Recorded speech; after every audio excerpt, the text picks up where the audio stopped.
Hola, el libro que quiero compartir el día de hoy es Charlatanes. Charlatanes, cómo estafadores, farsantes y embaucadores manipulan a los medios, a los mercados y a las masas. Es un libro de Moisés Naim y Kiko Toro, eh, publicado por la editorial Debate a principios de este año. Moisés Naim ya habíamos comentado en el canal la revancha de los poderosos, fue ministro de Fomento en Venezuela, se graduó su doctorado del Instituto Tecnológico de Massachusetts, es uno de los líderes de opinión más importantes a nivel mundial. Y este libro lo comparte con Kiko Toro, que es un periodista, politólogo y activista climático venezolano que colabora en The Atlantic, en The Wall Street Journal, en otros medios de comunicación.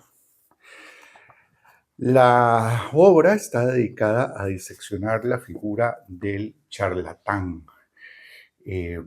¿Por qué constantemente a lo largo de la historia, sin importar la cultura, sin importar la condición social y, no hay que equivocarse, sin importar tampoco el nivel académico de las personas, encontramos ejemplos de grupos absolutamente engañados por este tipo de figuras? ¿Cuál es su arte? ¿En qué consiste su saber hacer? Lo primero que habría que advertir es no confundirlo con la figura que se ha popularizado en estudios sobre posverdad del charlatán que trabaja el ex profesor de la Universidad de Princeton, Harry Frankfurt, que en realidad es una traducción al español. Él no habla de charlatanes, él habla de bullshit. Y lo tradujeron al español, si no recuerdo mal, la editorial Paidós como charlatanería. Y tiene una definición específica. Eh, no tiene nada que ver con lo que Moisés Naim y Kiko Toro entienden por charlatán. ¿Cuál es la definición de ellos de charlatán? Es un personaje público, esto es muy importante, que defiende el sueño común, esto es central, defiende el sueño común de un grupo de personas para manipularlas y explotarlas sin coaccionarlas abiertamente, y hace que sus víctimas participen con entusiasmo de su propia explotación. Ojo, no es un estafador, no es un estafador, eh, entre otras cosas porque el charlatán es una figura pública. Las personas que aparecen en este libro, porque es un libro de casos fascinante, no utilizan seudónimos ni identidades falsas, no se esconden, sino que actúan a la vista de todos, con frecuencia en una ambigua zona gris entre la legitimidad y la ilegalidad. Y sus presas, sus víctimas, no son meras víctimas pasivas del fraude, como ocurre con las víctimas de los estafadores, sino que sus presas predican el evangelio del charlatán. Una y otra vez comprobaremos que éstas se convierten, las víctimas, en el mayor activo del charlatán, sus mejores agentes de reclutamiento y sus defensores más leales. Entonces, ese es el segundo rasgo importante, el tema de que sean figuras públicas, de que sean más bien defendidos por sus víctimas, que tienen un rol activo en el engaño. Y el más importante de todos para Naim y Toro es que estos charlatanes son defensores de los sueños, de los deseos más profundos y arraigados de los grupos de personas a las que engañan. Aquellos anhelos que están particularmente ligados a la identidad de las personas. Esos son, digamos, el gancho de, de donde tiran. Eh, Y en un capítulo que me parece que explica de una manera muy asequible o accesible los sesgos cognitivos, es el capítulo 1, se llama Pirateando el Sistema Operativo Humano. Utilizan una metáfora, por supuesto, que no me gusta, de software. En vez de, dicen que el sistema operativo humano es el Human OS. Bueno, pero lo importante no es eso, lo importante es la descripción de eh, cómo es que llevan a cabo su función los charlatanes. En relación con los charlatanes, Human OS tiene 3 puntos que son especialmente vulnerables y que están integrados en la arquitectura de nuestro pensamiento, así que todos los tenemos. El primero es el sesgo de confirmación, la tendencia a querer corroborar nuestras corazonadas y no arriesgarnos a verlas refutadas. Es una forma de pensar diametralmente opuesta, la natural, la que todos tenemos integrada en esto que ellos llaman nuestro sistema operativo, diametralmente opuesta a la popperiana, necesaria para la ciencia. Según una famosa demostración del filósofo Karl Popper, acumular una confirmación tras otra nunca puede demostrar que una hipótesis es correcta. El razonamiento científico funciona a base de refutar las hipótesis equivocadas, no de confirmar las acertadas. Da un ejemplo fascinante, muy fácil de entender en el libro de un experimento que se hizo, pero acredita que en estos experimentos de psicología cognitiva se ha demostrado, ya más allá de dudas, que en el mundo real casi nadie comprueba las hipótesis como Popper pensaba que se debe hacer. Es decir, nosotros todos no tendemos a confirmar las hipótesis buscando cómo refutarlas, sino buscando confirmaciones de ellas. Al sistema operativo humano se le da mal el razonamiento científico. Cuando una persona trata de demostrar una hipótesis, su instinto le dice que intente confirmarla, no refutarla. El resultado de las investigaciones es sorprendente. Aquí va a hablar de cómo funciona el sesgo de confirmación de manera casi intuitiva. Pareciera inmediata a través de lo que Kahneman llama pensamiento rápido, pero no es tan inmediato. Ya la neurociencia ha podido, digamos, diseccionar sus partes. El primer paso de este proceso dura apenas 200 milisegundos, es decir, la quinta parte de un segundo. En ese tiempo comparamos la información nueva con las asociaciones que tienen importancia emocional para nosotros.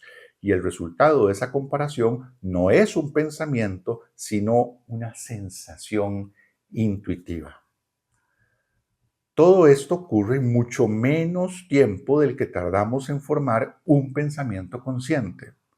Aunque parezca ilógico, las investigaciones demuestran que sabemos lo que sentimos respecto a una idea nueva antes de saber lo que pensamos sobre ella.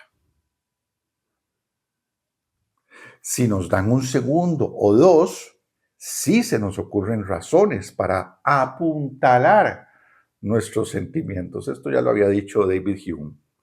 Pero bueno, esas razones vienen después del sentimiento. Su función es justificar y defender una conclusión a la que hemos llegado antes de haberla pensado. En realidad, en muchas más ocasiones de lo que nos gusta reconocer, el razonamiento es una racionalización, es decir, una justificación argumentada de una preferencia o de una actitud hacia un pensamiento nacida de cómo nos hace sentir. nacida de una asociación hecha mediante el sistema de pensamiento rápido de Kahneman. Aquí no lo he citado, pero sí que Nain y Kiko Toro lo refieren. El segundo sesgo o el segundo fallo de nuestro sistema operativo está directamente vinculado al sesgo de confirmación, que es el primero que hemos visto, y es el razonamiento motivado. Ya lo adelanté. Un razonamiento que se desarrolla a la inversa. A partir de la conclusión que deseamos, nos sentimos motivados para buscar las razones por las que defendemos esa conclusión.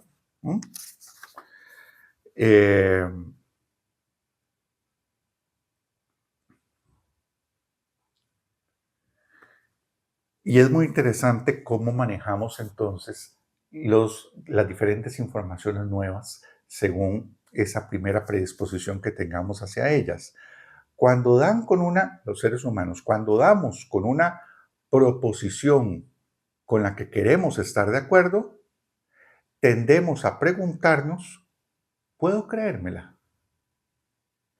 Por supuesto, como señalan aquí dos investigadores en psicología cognitiva, este criterio probatorio es fácil de cumplir. Al fin y al cabo, es normal encontrar pruebas incluso para proposiciones muy dudosas. Es decir, si usted lo que necesita es pruebas para confirmar una creencia, por supuesto que las va a encontrar. Por eso esa pregunta es tramposa. ¿Puedo creérmelo? Pero vean qué interesante, cuando en cambio las personas nos encontramos con una proposición que preferimos pensar que es falsa, la pregunta no es ¿puedo creérmela?, sino ¿debo creérmela? ¿Ven la diferencia? Y este criterio probatorio es más difícil de cumplir. Al fin y al cabo, se pueden encontrar pruebas contradictorias para casi cualquier proposición. Entonces, hay veces que decimos, pues que esta persona no razona, no ve que... No.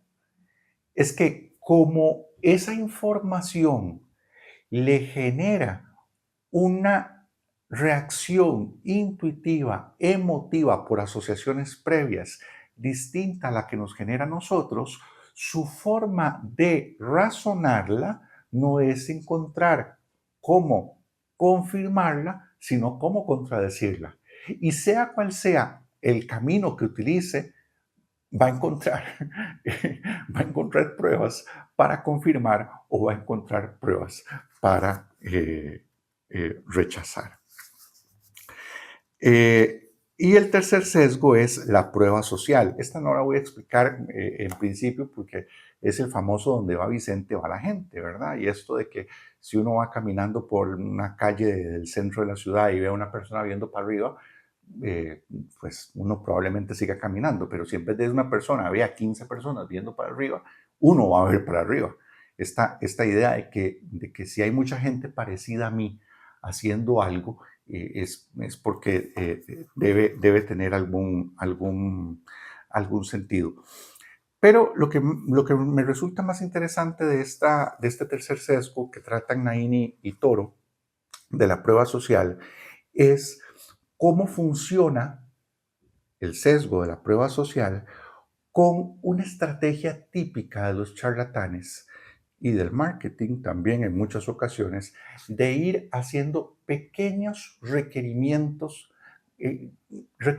graduales a sus víctimas de compromiso con su proyecto de engaño. Los charlatanes saben que no pueden pedir demasiado a una víctima demasiado pronto, así que suelen estructurar sus planes para ir avanzando poco a poco. Es lo que los expertos en marketing llaman una escalera del compromiso, una sucesión de peticiones cada vez mayores que se formulan a los clientes o a las víctimas. La escalera del compromiso funciona porque cuando una persona ha puesto un pie en el primer peldaño, hace lo necesario para no tener que reconocer que ha cometido un error. Siempre es más fácil subir un peldaño que bajarlo. Los charlatanes lo saben por instinto y se aprovechan de ello. Para conseguirlo nos hacen asumir gradualmente compromisos cada vez mayores y más firmes. En una escalera del compromiso bien pensada, ningún peldaño resulta demasiado alto. Todos parecen seguros y con cada escalón da la sensación de que subir otro es más fácil que empezar a bajar. Los charlatanes saben que a medida que ascendemos por la escalera del compromiso, el coste psíquico de dar marcha atrás es cada vez mayor. El razonamiento motivado garantiza que la escalera les resulte favorable porque cuando ya estamos en ella, nos empuja a esforzarnos cada vez más para convencernos de que hemos hecho bien al subir otro peldaño. Aquí juegan la prueba social, el razonamiento motivado y esta técnica de la escalera. La escalera del compromiso y la prueba social van a la par. La primera suele estructurarse para ser pública, la escalera, destinada a una comunidad con las mismas ideas, que sube junta y se anima entre sí. Cuando las personas con las que nos identificamos deciden subir un peldaño más, la prueba social nos asegura que tiene sentido que lo hagamos nosotros también.